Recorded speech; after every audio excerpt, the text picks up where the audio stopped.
Right now, shifting focus to our domestic headlines. In a surprising turn, after the Supreme Court granted bail to Arvind Kejriwal in the Liquorgate case, the Delhi Chief Minister has now announced that he will step down and another senior leader from the Aam Aadmi Party will take over the Delhi government. Kejriwal has said that he has plans to ask the voters of Delhi for a fresh mandate and then return as the Chief Minister.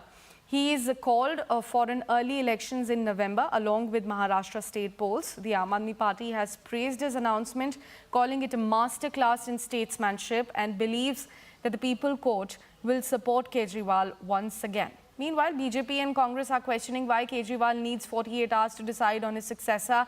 BJP has accused Kejriwal of using that time to set up his wife Sunita Kejriwal as the new Delhi Chief Minister.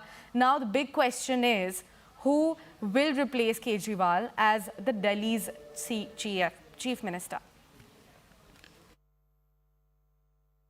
पहले बताएं कि 6 महीने में क्यों नहीं दिए।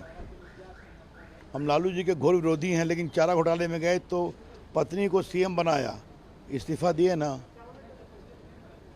रांची में झारखंड के सीएम ने इस्तीफा दिया ना जल जाने पर। आपको क्या था?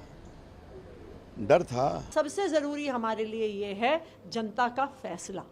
हम चाहते हैं कि अभी चुनाव की घोषणा हो और जनता अपना जनादेश दे कि क्या उनको लगता है अरविंद केजरीवाल ईमानदार है।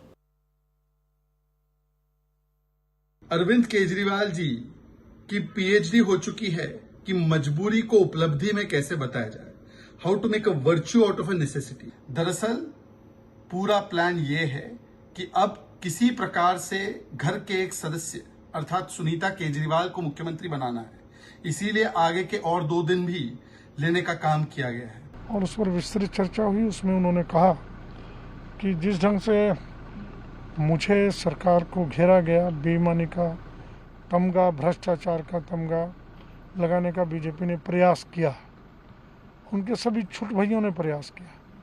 उससे बाहर निकलने का एक ही रास्ता था कि मैं मुख्यमंत्री की कुर्सी का लालची नहीं हूँ, मैं उससे रिजाइन दे रहा हूँ और जनता चाहेगी, जनता के अंदर ये विश्वास होगा कि मैं बेईमान नहीं, ईमानदार हूँ, तो जनता मुझे दोबारा चुन के भेजेगी। पहले मुख्यमंत्री हैं जो जेल में रह करके सरकार चलाना चाह रहे थे, जो कि 100% अनकॉन्स्टिट्यूशनल है। इसमें दिल्ली की जनता का क्या कसूर है?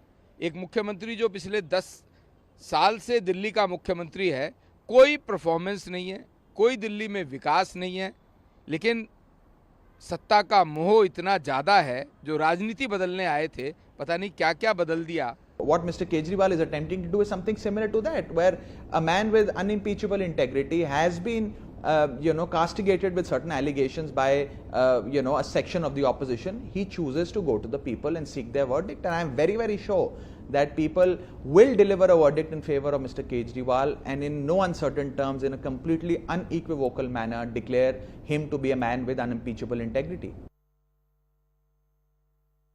देखिए, अरविंद केजरीवाल जी ने एक बात बहुत साफ गोही से कही कि उन्होंने पूरी ज़िंदगी देश के लिए त्याग दिया है। इनकम टैक्स कमिश्नर थे, आईआरएस थे, अच्छी खासी नौकरी थी, पत्नी आईआरएस थी, मगर एक दिन ठाना और इस्तीफ़ा दे दिया।